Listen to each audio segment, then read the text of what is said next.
soit avec vous. Et avec votre esprit. Évangile de Jésus-Christ selon Saint Jean. Gloire à toi, Seigneur.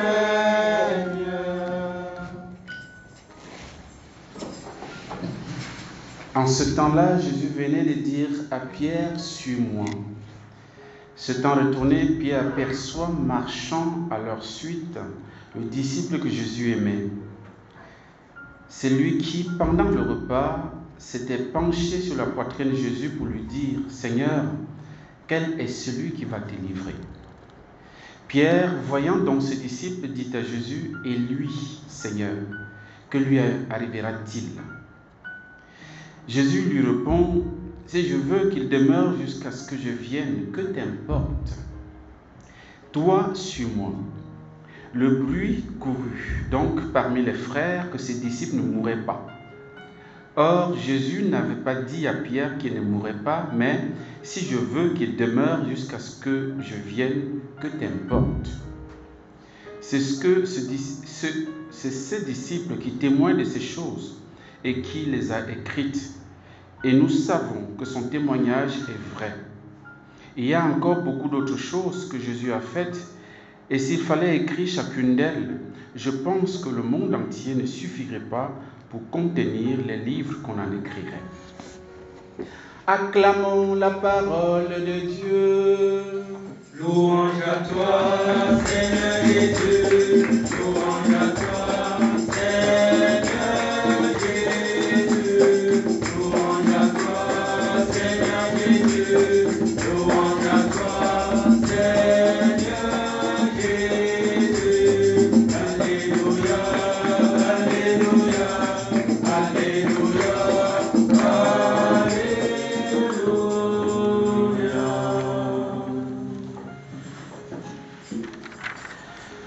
L'Église s'est arrangée pour que aujourd'hui qu'on finisse avec les livres principaux que nous avons lus pendant le temps pascal.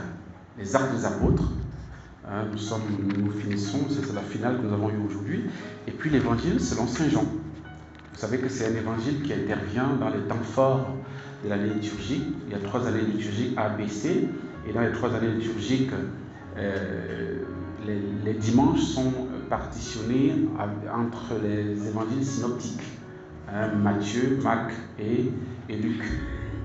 Mais Saint Jean, comme il est l'évangile exceptionnel et particulier, lui il intervient dans les temps forts de ces 3 années liturgiques, notamment le temps pascal.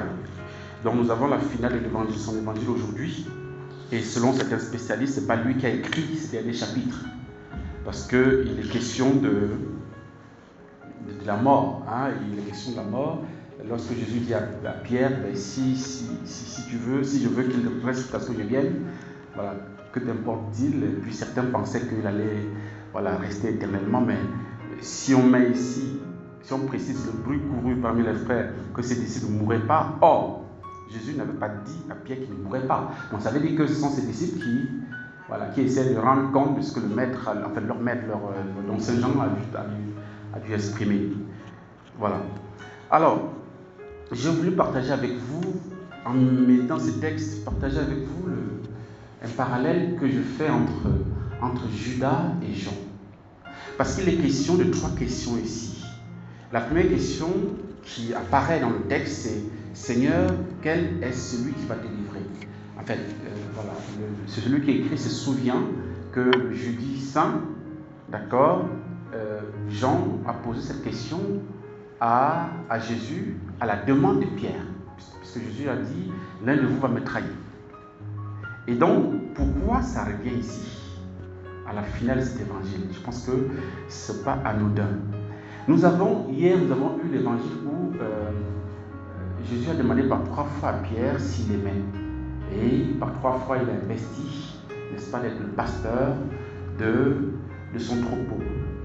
Et c'était comme une confirmation de son ministère que Pierre avait besoin, parce que après que Jésus l'ait choisi pour être la pierre sur laquelle il veut bâtir son église, Pierre l'a régné 3 fois. Et donc Pierre comprenait que, je crois que son cas était réglé parce qu'il n'a pas pu tenir, n'est-ce pas, devant l'adversité pour garder sa fidélité au Christ. Et donc il ne comptait plus, il pensait que non, c'était fini, en fait le Christ a changé, a changé d'avis. Et lorsque Jésus pose la question par 3 fois, il se souvient vraiment qu'effectivement, voilà, le Seigneur est en train de le confirmer, comme il a régné 3 fois, il le confirme 3 fois d'être son successeur à la suite, n'est-ce pas, dans la gestion du troupeau, de son troupeau. Et Pierre, lorsque Jésus lui dit « suis-moi », en suivant Jésus, Pierre se rend compte qu'il y a le disciple que Jésus aimait qui est derrière. Et Pierre demande à Jésus « Seigneur, quel est ce... » Non, il prend l'accent. Et lui, Seigneur, c'est la deuxième question du texte, hein, et lui, Seigneur, que lui arrivera-t-il? Vous comprenez que, n'est-ce pas, dans la question de Pierre, il y a une... En fait, j'ai envie de dire, il veut dire à Jésus, mais attends, moi qui t'ai régné 3 fois, tu me confirmes comme pasteur de ton troupeau, et lui qui t'a pas régné, lui qui a été le seul apôtre à suivre le Christ jusqu'à la croix. Mais je ne comprends pas. Ce poids, je comprends. Et lui alors, ce poids, il n'est même pas mon fils, il n'est même pas mon adjoint. C'est quoi? Toi, tu pars comme ça et puis tu ne dis rien? Vous voyez? Bon, on va y revenir. Hein. Mais donc, je me dis à partir de la première question, Seigneur, quel est celui qui va te livrer? C'est Jean qui pose la question à Jésus dans Jean chapitre 13. Et Jésus va lui dire, celui à qui je vais donner la bouchée que je vais tremper. Il s'agit de Judas.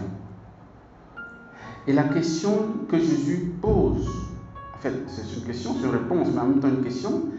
Si je veux qu'il demeure jusqu'à ce que je vienne, que t'importe? Si je veux que Judas continue aussi de rester. Si je veux que Judas reste jusqu'à ce que je revienne. Non, j'ai dit Judas. Je pèse le mot.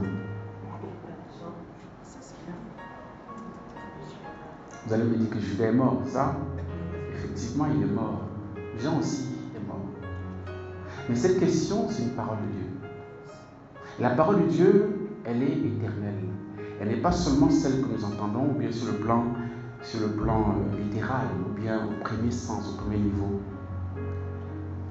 Jésus dit, le plus important, ce n'est pas la place de Jean. Ce n'est pas la fidélité de Jean jusqu'au bout. Pour toi, en fait, pour Pierre en tout cas. Ce n'est pas ça qui t'importe. Ce n'est pas aussi Judas, le traître. Que les traîtres continuent, vont être dans l'église jusqu'au bout, oui, il y en aura toujours. Qu'il y ait des gens qui soient fidèles jusqu'au bout, oui, il y en aura toujours. Mais toi, ton rôle n'est pas d'avoir un parti pris. Parce que Pierre, quand il pose la question, c'est affectif. Après, il y a une intimité très grande. Comme vous lisez l'évangile, il y a une grande intimité entre Jean et Pierre. Même dans les actes des apôtres, ça se retrouve. Ils travaillent beaucoup ensemble. Ils sont très proches. Et donc, Jésus est en train de dire à Pierre, tu es pasteur. Tu dois me suivre, tu dois faire comme moi. J'ai été votre maître, le maître des 12, y compris Judas, jusqu'au bout. Et je vais garder avec moi jusqu'au bout. J'ai été pasteur de Jean, qui est resté jusqu'à la croix. Toi, suis-moi, fais la même chose que moi. Tu auras des Judas dans l'église, dans ton troupeau, tu auras des Judas. Tu auras des gens. Mais il ne t'importe pas de faire le choix, d'avoir un parti pris pour l'un ou pour l'autre. Non, tu dois être pasteur des deux. Tu dois être pasteur de tout le monde. Et, y compris de Judas, y compris Jean. Frères et sœurs, c'est ça. Et c'est ce point dit à Pierre, mais si je veux qu'il demeure jusqu'à ce que je vienne, que t'importe. Autrement dit, le plus important, c'est pas que Jean reste jusqu'à la fin. En fait, c'est pas ça qui t'importe. Ce qui doit t'importer, c'est que tu dois regarder comment je me suis comporté avec vous jusqu'au bout. Et tu dois faire la même chose. N'est-ce pas? Ton rôle de pasteur doit être l'imitation de ce que ton maître a accompli. Et frères et sœurs, je pense que dans toutes les époques, l'Église a connu des Judas et des Jean. À toutes les époques, ça existe. Si ça a commencé avec le premier noyau de 12 autour de Jésus, et dont Jésus a été la première victime, ce n'est pas le successeur de Jésus, ce n'est pas Pierre et ses successeurs qui vont en échapper. Mais par conséquent, ça ne doit pas les empêcher d'être ce qu'ils doivent être de manière impartiale, parce qu'ils doivent veiller à ce que tout le monde soit sauvé, y compris ceux qui s'opposent à l'œuvre et à l'action de Dieu, comme Judas. Et c'est l'occasion pour nous peut-être de prier pour le pape, parce que je ne sais pas si on prie assez. C'est vrai que déjà à l'Eucharistie chaque jour on prie pour le pape et nos évêques, c'est sûr, mais il faudrait que personnellement, et c'est pourquoi le pape demande qu'on prie pour lui tout le temps. Et on a aussi les intentions mensuelles qu'il propose, n'est-ce pas, pour lesquelles nous devons prier, parce que ce n'est pas évident. C'est une mission il est à la place du Christ. C'est Jésus visible sur la terre. C'est le vicaire du Christ, successeur de Pierre.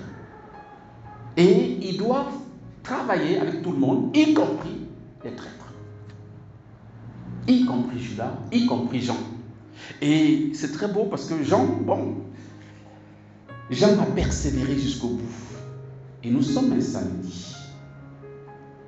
Jean est celui qui a reçu Marie. C'est un jour qui est dédié à la Vierge Marie. Et nous sommes dans l'attente du Saint-Esprit.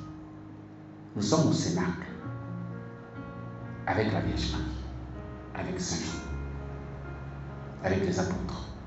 Donc nous pouvons, frères et sœurs, demander cette grâce. Parce que ce que je voulais insister aussi, c'est que ça ne concerne pas seulement le pape, ça concerne nous tous.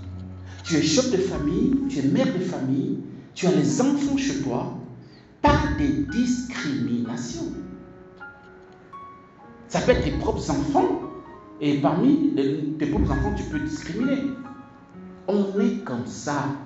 On est marqué par l'affectivité. Tel me ressemble plus que l'autre.